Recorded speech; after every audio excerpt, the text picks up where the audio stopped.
In the 1970s, a serial killer preyed on teenage girls in Manchester. He was known as the Beast, biting his victims and then returning to their bodies to mutilate them further. One of the officers told me, "We're looking for a monster here." In this programme, we reveal extraordinary new evidence that offers an insight into the twisted mind of the Beast of Manchester, Trevor Hardy. These documents show the police may have missed an opportunity to prosecute Hardy earlier than they did. He says, "I got her across the bywash with the intention of throwing the body in the canal." And that possibly one of his victims' lives could have been saved. I could just feel like I just want to scream now. And after me telling them that he was a murderer and they let him go, he killed again.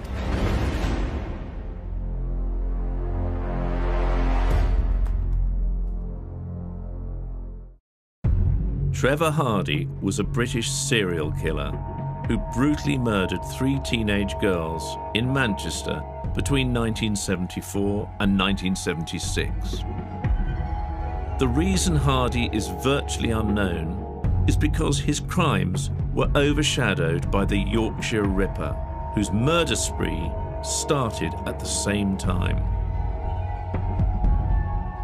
Born in 1945, Trevor Hardy's criminal career started at the age of just 8, when he appeared before magistrates, accused of stealing.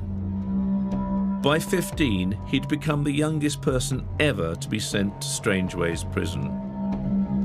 In 1977, Trevor Hardy was sentenced to life imprisonment for triple murder.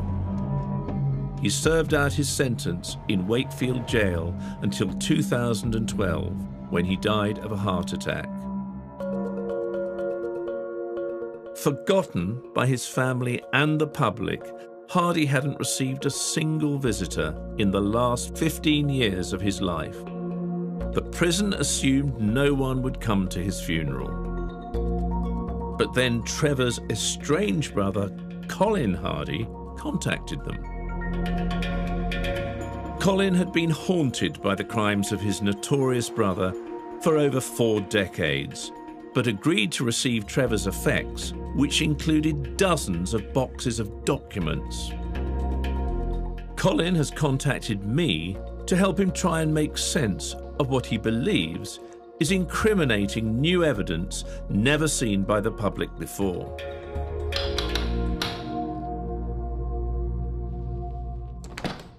Hello. Colin, I'm Jason Payne James. Oh, nice to meet you. Nice to meet you. Colin, what have you got that you want to show me then? Well, you know about my brother, Trevor Hardy. He was a serial killer. He killed a few girls. And when he died, they took me into the cell that he occupied.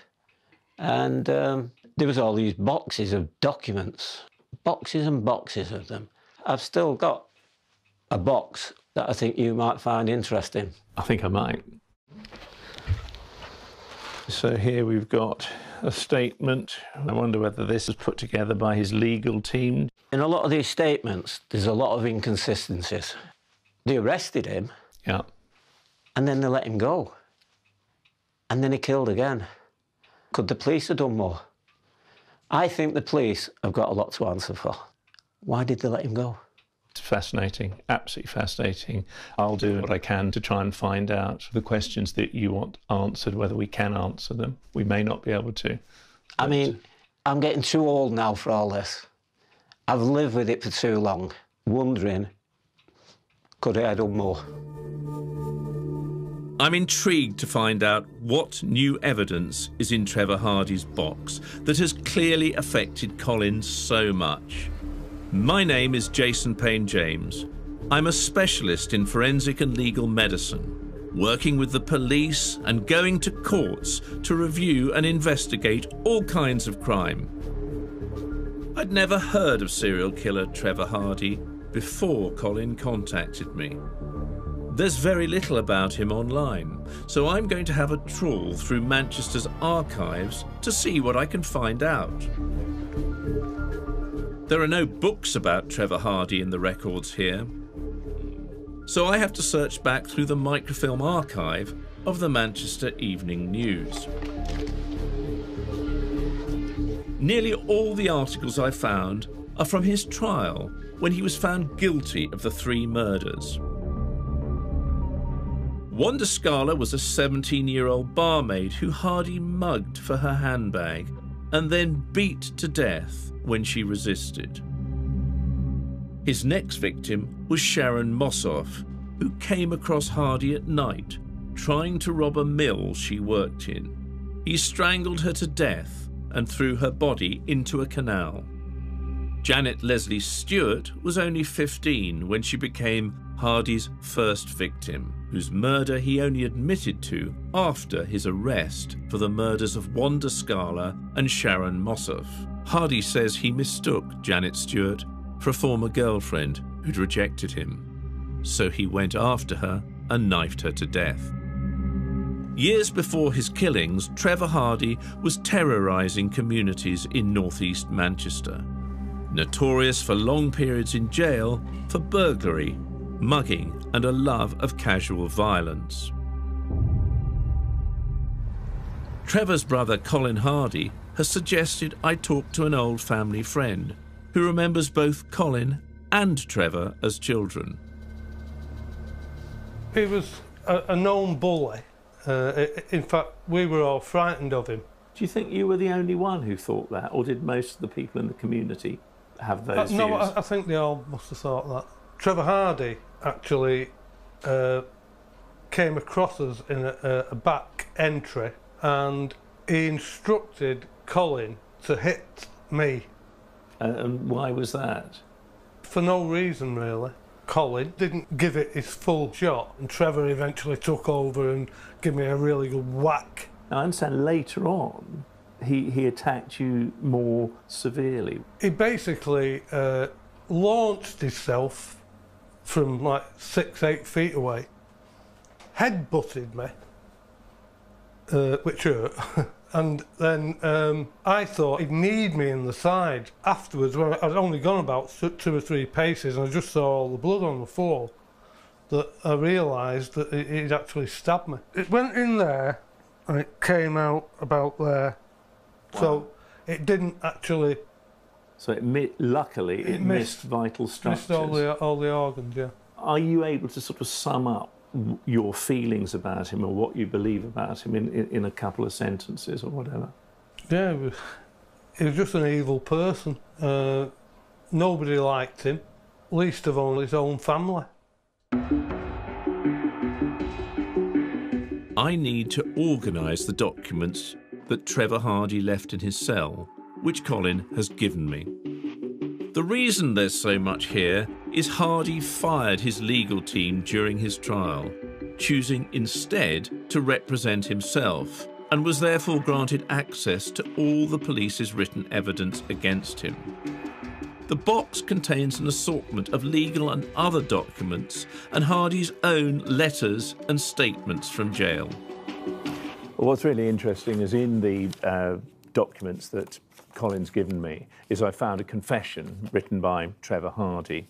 To me, what's particularly shocking is that he details the murder of the 3 girls, what he did to them and where he placed them.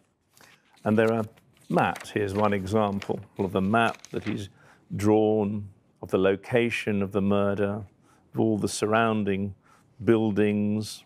Fascinating. Whilst in prison, it looks as if Trevor Hardy started a decades-long letter-writing campaign to various MPs, Home Secretaries and the police. It seems as if he was trying to get the authorities to look into the unsolved murder of teenager Dorothy Leyden in 1971, for which he was always the prime suspect. 17-year-old Dorothy Leyden had been attending a concert with friends. On her way home, she was raped, beaten to death, and her body dumped behind a pub. Only 4 days previously, Hardy had been released from jail early, where he'd been serving a sentence for a violent assault. The police questioned him after an anonymous phone call reported he had suspicious scratches on his face. He was released without charge when his mother provided him with an alibi. Amongst the correspondence to Trevor Hardy, I found one letter from a Professor David Wilson, who's a respected criminologist. Hardy had wanted to talk to him about the Dorothy Leyden murder. I'm hoping Professor Wilson can give me some insights into the case. Hi, how are you? David, good to see you. Come in. Thank you. David, what was your first involvement with Trevor Hardy? Well, what's interesting is that I didn't really know that much about Trevor Hardy. He kind of disappeared from public view, and that intrigued me. So I simply wrote to him saying, would he be willing for me to interview him? He was more than keen to do so because I think he was trying to say that he knew more about the Dorothy Leyden case. 2 weeks after making contact with him, I said in the national newspapers that Trevor Hardy was a serial killer. And as soon as he read the national newspaper saying that I had labelled him as a serial killer, he withdrew any willingness to meet with me. He's not a name in the pantheon of British serial killers. Is there anything different about Trevor Hardy in any way? Hardy's different because he's not targeting any of the 4 groups of women that are normally targeted by British serial killers. The 2 most consistent groups that they target are female sex workers and women over the age of 60. How he's typical is the level of sadism, the fact that there's misogyny, and the fact that he wants to then subsequently control what it is that we think about him. What's the difference between Dorothy Leyden's death and those of the others? There does seem to be an element of accident in relation to him encountering the 3 victims. Those poor women were in the wrong place at the wrong time. With Dorothy Leyden, it felt a very different criminogenic scene to me. A forensic investigation in 1971 found Dorothy Leyden had been raped before she was killed. In contrast, Trevor Hardy's known victims were sexually assaulted, but there's no evidence to indicate that they were raped. Yet Hardy was always the police's #1 suspect for the Dorothy Leyden murder. In his letters from jail, he seemed determined to clear his name and help the police find the real killer. And now I've found the reason why Colin has been so preoccupied by the contents of his brother's box. What's very clear from these letters written by Trevor Hardy to a variety of people over a number of years is that far from just protesting his own innocence, what he's clearly trying to do is implicate his brother Colin Hardy for the murder of Dorothy Leyden. For 40 years, he'd spent every waking moment writing to everybody that I killed Dorothy Leyden. I know I didn't kill Dorothy Leyden. I believe he did. The brother of serial killer Trevor Hardy, Colin Hardy, has asked me to examine a box of documents left in Trevor's cell when he died. I'm trying to piece it all together to see if there's evidence here that Hardy could have been caught earlier, as Colin believes. I'm also investigating if Trevor Hardy was responsible for a 4th, unsolved murder, that of Dorothy Leyden in 1971, for which he was questioned but never charged. But first, I want to start by reviewing the murders he admitted to in his confession. In it, he describes how, on the 19th of July 1975, 17-year-old barmaid Wanda Scala was mugged for her handbag on her way home late at night. But when she fought back, Hardy hit her with a brick and then tried to make it look like a sexual assault, in a bid to throw the police off his scent, one assumes. In shocking detail, Hardy reveals that he bit off Wanda Scala's nipple and kicked her down below. And most frightening of all, Hardy admits in the confession he gets pleasure from the murder. He even boasted about it to his brother, Colin. He says, have you been interviewed about the Scala murder? So I said, why should I be interviewed? He said, well, I did it. And my brain just sort of shut down. If I was scared before and wanted to get away, I was terrified then. And he just went totally berserk. And he left me unconscious on the floor.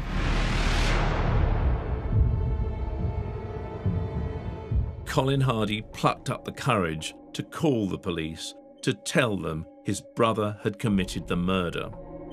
And they said, we picked him up and he's in another part of the station.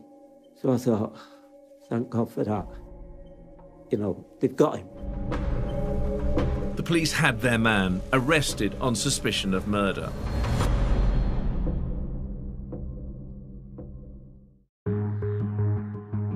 Wanda Scala's body had been recovered from a shallow grave next to a building site. In this post-mortem report I found, it says most of the right nipple had been removed, apparently by biting. A swab was taken from the wound, which contained traces of saliva. A biologist took the swab and compared it to a sample of Hardy's saliva to see if they were of the same blood group. It was concluded that the saliva found on Wanda Scala's body could have originated from Hardy. I've also discovered the police sent Hardy to a dental hospital for another crucial forensic investigation. I found this statement, which is particularly significant. It's by James Holt, a dental surgeon, who created an impression of Trevor Hardy's upper teeth and from those made a model.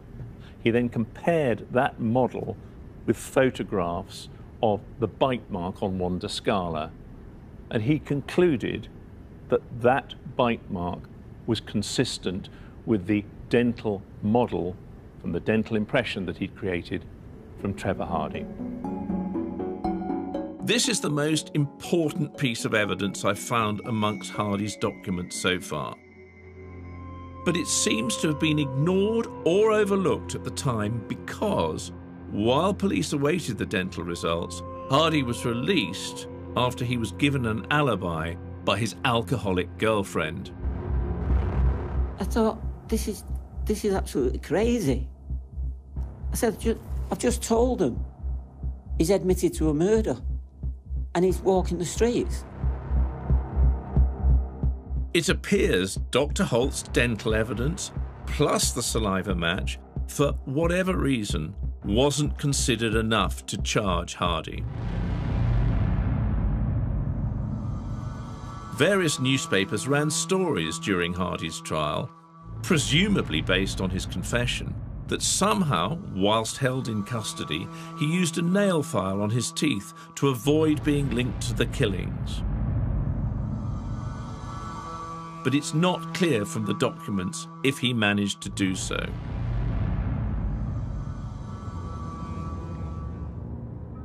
I'm travelling to Cardiff to meet a professor of forensic dentistry who worked with Dr. Holt in the 1960s. There is a possibility that Trevor Hardy tried to change his teeth profile by, in some way, obtaining a file and trying to file down his teeth. Is that something that you've either come across or you think would be feasible? I dealt with something like 400 bite marks of a criminal nature, and I only ever came across one case.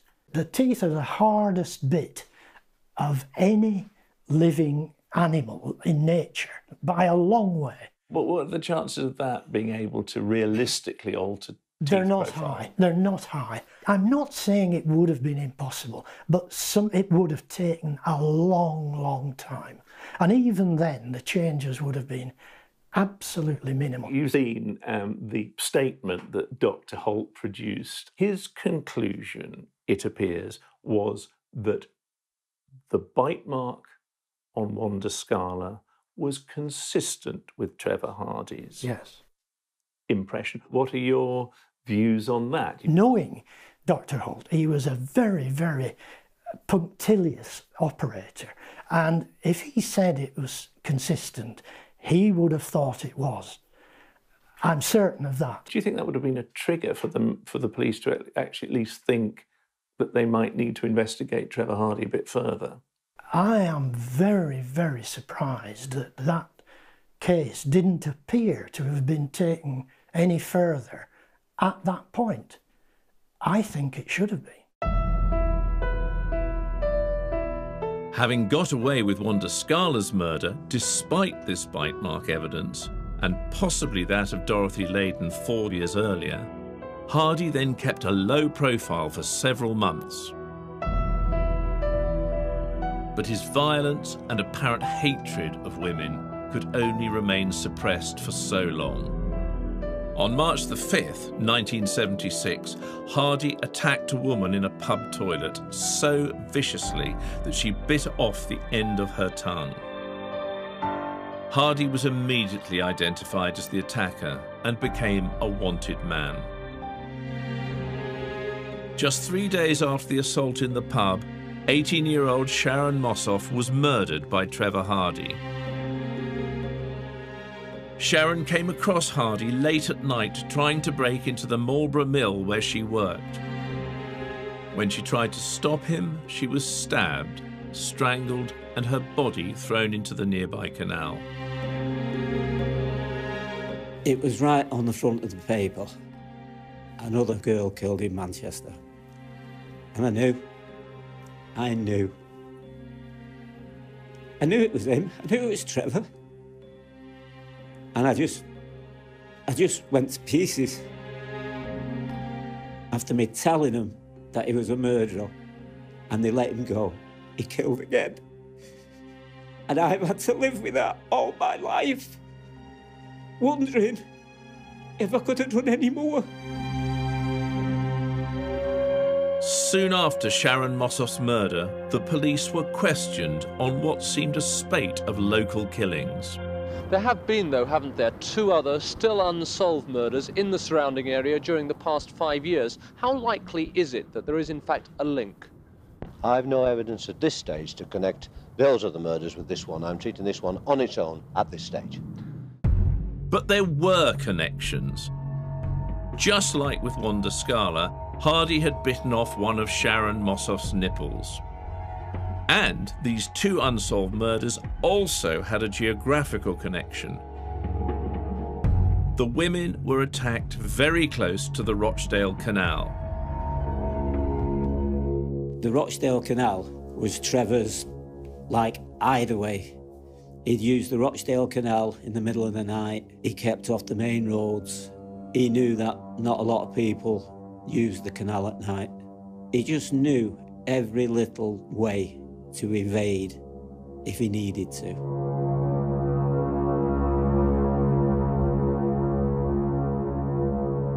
I want to retrace the final movements of Sharon Mossoff the night she had the terrible misfortune to cross paths with Trevor Hardy.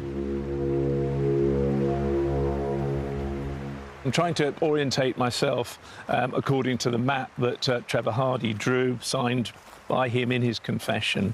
What we're looking for is the lock, which we have here, the bywash, which is over the other side. We have Marlborough Mill, which he was trying to break into, lying across there. And if we walk over this way, he says that he killed her over there, and then he specifically says, I got her across the bywash with the intention of throwing the body in the canal. Well, there's the bywash. Remember, it was icy and cold then. And he then describes, I took the clothes off without ripping them, except the dress, which was torn anyway. I bundled the clothes up and left them lying on the bank. Well, for me, the detailed description is very, very compelling. I'm seeing how he's described, and even to this day, several decades later, all these features are readily identifiable. Hardy went into hiding after the murder of Sharon Mossoff. 6 weeks later, a surveillance operation in relation to his attack on the woman in the pub led detectives to his girlfriend's flat in Stockport, where he was arrested on the 23rd of April 1976.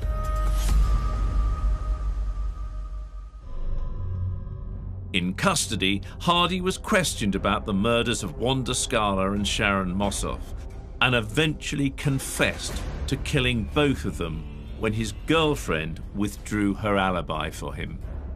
But then he dropped a bombshell and admitted to a murder that the police hadn't even been aware of. That of 15-year-old schoolgirl Janet Leslie Stewart, who'd gone missing on New Year's Eve 1974. I've discovered in Trevor Hardy's box the sickening reason why she was never found. It looks like he's hand-drawn this map of where he buried Janet Stewart's body. He says in his confession he returned to her shallow grave several times to pull apart the bones with his bare hands. He dismembered her corpse and scattered it to avoid detection. I was disgusted. Absolutely disgusted. The way it was described, no human being would do that. Hardy was sentenced to life imprisonment for the murders of Wanda Scala, Sharon Mossoff and Janet Leslie Stewart. In jail, the police questioned Trevor Hardy again about the unsolved murder of Dorothy Leyden in 1971. He remained the prime suspect, but continued to protest his innocence. He even wrote this extraordinary 140-page statement whilst in jail that's really surprised me. Found this statement, written by Trevor Hardy again, when he was at HMP Wakefield, so I guess after he was transferred there in the 1990s. What's interesting is that he doesn't admit to anything in this, contradicting everything he said in his original confession. Just as he did with his letters to people in authority, in this statement, Hardy also spends a lot of time writing about his brother Colin and trying to implicate him in Dorothy Leyden's murder. I think he did it, and he got some perverse pleasure teasing everybody. Where did his obsession come from?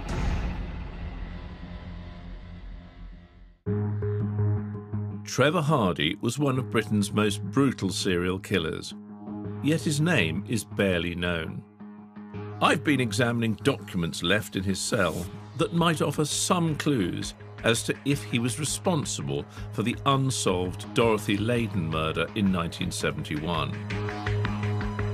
In the statement he wrote from jail, and the letters he wrote to dozens of people in authority, Hardy implies that his brother Colin was responsible for Dorothy Leyden's death, a murder for which Trevor Hardy was always the #1 suspect.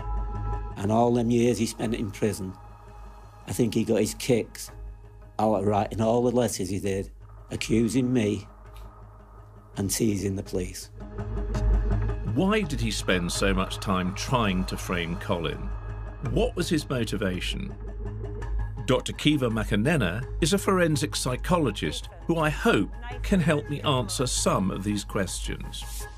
What are your initial thoughts about how Trevor Hardy came to be as he was? Certainly there are a lot of factors from his childhood and from his upbringing that are mentioned in the papers that I've seen that would explain a lot of behavioural disturbance later on in life. His father was violent, his father was an alcoholic, and that his mother was overprotective, but without being, I think, caring and without being able to protect him from his father's violence. Throughout his 35 years or so in prison, he constantly tried to pin the blame for Dorothy Leyden's murder, for which he wasn't convicted, on his brother Colin. Are you able to make any sense of that?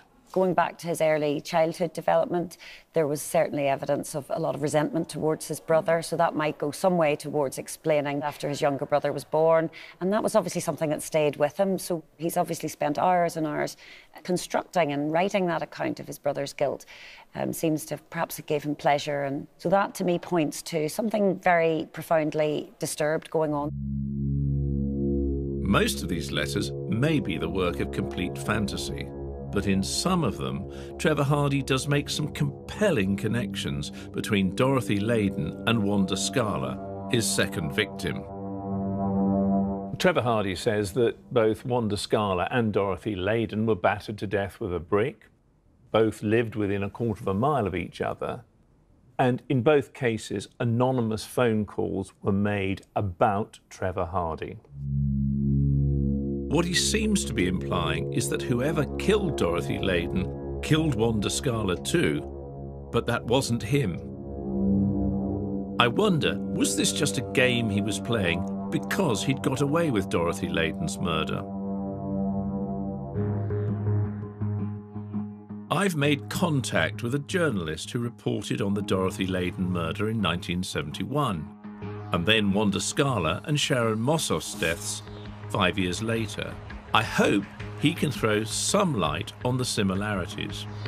With everything you know about the case, and you've got a pretty encyclopedic knowledge of it, were you aware at any stage of any new information that came to light later on that might have put Trevor Hardy in the frame for Dorothy Leyden's killing?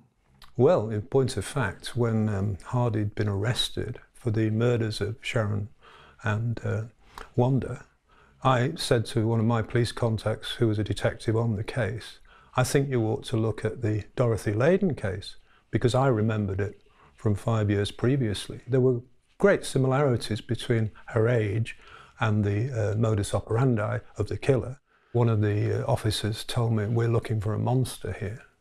So do you think, was it ever taken further, or did other people raise concerns?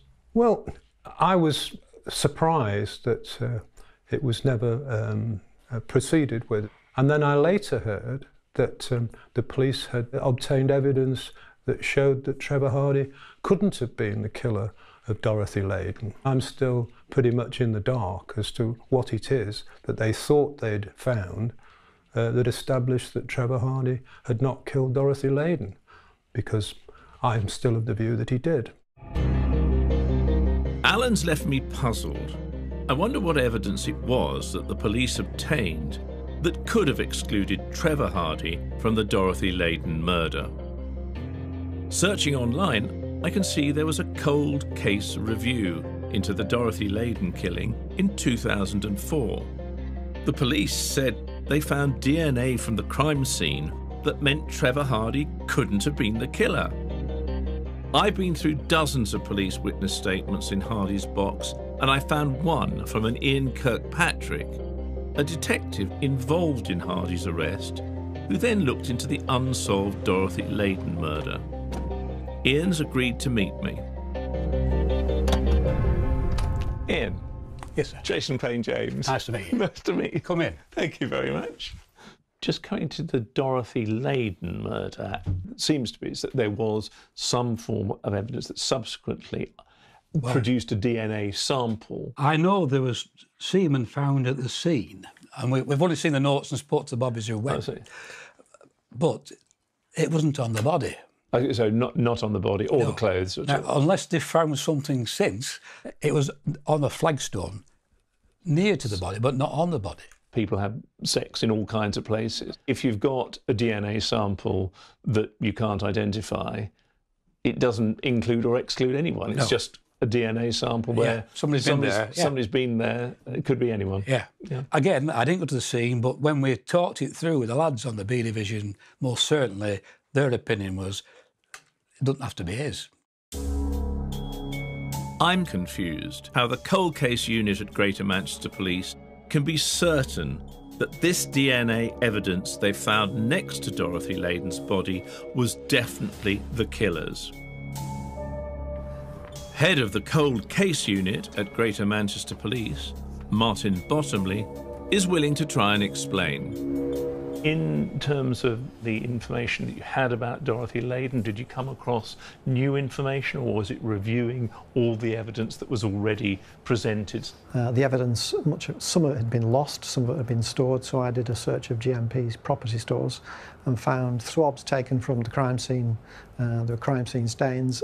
We sent them to the Forensic Science Laboratory, and to my amazement, so many years later, they revealed the full DNA profile of Dorothy's killer. And where was that swab taken from? Yeah, the swab was taken from material directly adjacent to Dorothy. So there may be DNA samples deposited for a number of reasons, people having sex out in the open or whatever.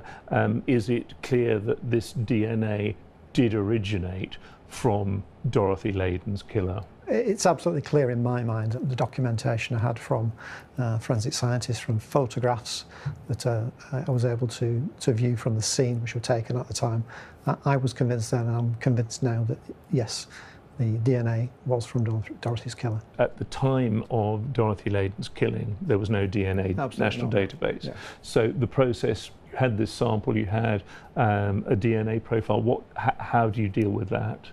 Well, Dorothy's family had said to us, you know, we believe Trevor Hardy is responsible for this. And I went to interview Trevor Hardy in prison with a colleague, took his DNA sample, a mouse swab, interviewed him about his knowledge of the killing.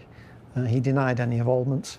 I was sceptical at first, but once we'd submitted his DNA swab for profiling, again at the Forensic Science Laboratory, they came back and said, no, this profile does not match the crime scene stain. Did it match anyone or... No. No. So the police are saying DNA found at the Dorothy Leyden crime scene didn't match Trevor Hardy's or anyone else's on the National DNA database. Maybe I'm missing something, but in my opinion, if the DNA was not on Dorothy's body or clothing, it may not necessarily have originated from Dorothy Leyden's killer. So I've come to speak to one of the world's leading DNA experts to see how the police can be sure this semen they've discovered can definitely be the killers. With regard to Dorothy Leyden's death, we know that at a cold case review, a sample, it appears it's a swab sample of cellular material, was identified near the deceased body. Would that have any necessary significance to that body itself? Well, obviously its location would be of interest. However, that sample, whatever it was, could have predated the body being there. The Greater Manchester Police are clear that the DNA profile that they have is from the killer of Dorothy Leyden.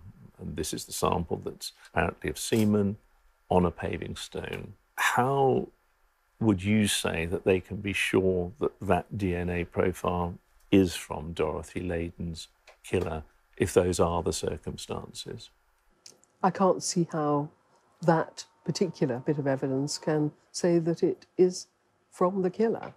All it can say is whoever left that semen has deposited that semen on that paving stone at some point in time. So there appears to be a piece of the jigsaw missing in the Dorothy Leyden murder, not accessible to me or the public, but known only to the cold case review team. So having seen Denise, what we have established is really what we knew already, is that she, like me, is puzzled as to how the DNA evidence, where they've got a complete profile, they exclude Trevor Hardy as the killer, and they say that it must come from whoever killed Dorothy Leyden. There must be other information that we don't know about that the police have, for whatever reason, which may be part of their investigation, which remains live. A spokesperson for Greater Manchester Police said, "We do not believe it is in the interests of justice, and indeed it hampers the investigative process, to suggest Hardy murdered Dorothy. The DNA evidence in this case, in the opinion of both Greater Manchester Police and the Crown Prosecution Service, is incontrovertible." Next, I'm paying one final visit to Manchester to share my findings with Colin Hardy. He ruined most of my life. He's not going to ruin the rest of it. And the family of Sharon Mossoff, whose death may have been avoided had the police acted upon the evidence available to them. I just feel like I just want to scream now. I'm coming to the end of my investigation into Britain's forgotten serial killer, the Beast of Manchester, Trevor Hardy. I think I've uncovered some serious shortcomings in the police's investigation into Trevor Hardy's 3 murders. There was clear forensic evidence linking Trevor Hardy to the murder of Wanda Scala. For some reason, it was never acted upon, and he went on to kill his 3rd victim, Sharon Mossoff. Today's police procedures may have drawn a very different conclusion. I've come to meet Sharon Mossoff's sister and 2 of her brothers. I think they have a right to know what I've found. Jason, hello, nice to meet Jason. you. Nice. And Mark. Hi, Jason. Nice to meet you. Maxine, Paul, Mark, as you know, what we've been doing for the last couple of months is reviewing papers that were left in Trevor Hardy's cell after he died. What we have found is that there is a statement from a dentist, a forensic specialist, who shortly after Wanda Scala's death had taken an impression of Trevor Hardy's upper teeth and had been able to match it with the bite mark on Wanda Scala. I can recall something about him filing his own teeth down. If they had evidence that these bite marks matched, I don't see why he would let him go. Well, this is the big question that I can't answer. Who can answer that question? Is it something that's never going to be known? Can there not be an inquiry into why? Is it just... Because if it had been investigated, Sharon would be here now, wouldn't she? Yeah. That's the conclusion that you have to come to. I just want to scream now. Quite angry about that, really. It's, you know, it seems like people are not doing their job properly, really. They should have kept him on the evidence that they had. I think at least the police should afford us an apology or an explanation into why they didn't think that this evidence was worth looking into. Greater Manchester Police said, It was only at Trevor Hardy's trial in 1977 that sufficient evidence to secure his convictions for murder was available to be presented in court. Neither the trial judge in 1977 nor GMP today, with the benefit of 4 decades of hindsight, have been presented with any evidence to show the investigating officers did anything other than act diligently and within the legal constraints that the rules of evidence and the judicial system rightly demand. I'm still surprised that they had Trevor Hardy in custody and they let him go. There's one more person I must see before I leave Manchester. Colin Hardy. I'm returning his brother Trevor's box of documents and letters accusing him of killing Dorothy Leyden, and want to tell him the results of my investigation. I think from the circumstantial evidence, it certainly would appear that Trevor could have killed Dorothy Leyden. But there isn't the clear evidence that we can say for definite that he did. And the police are very adamant that they believe it's someone else. So that remains a mystery. I find it very hard to believe.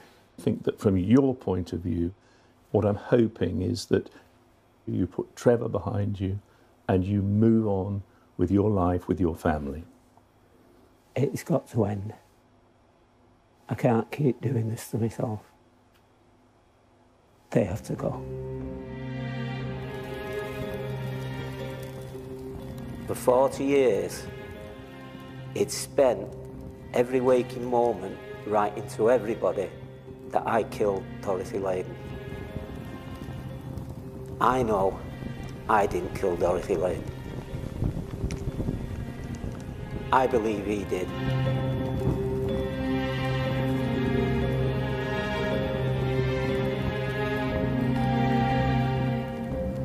He ruined most of my life. He's not going to ruin the rest of it.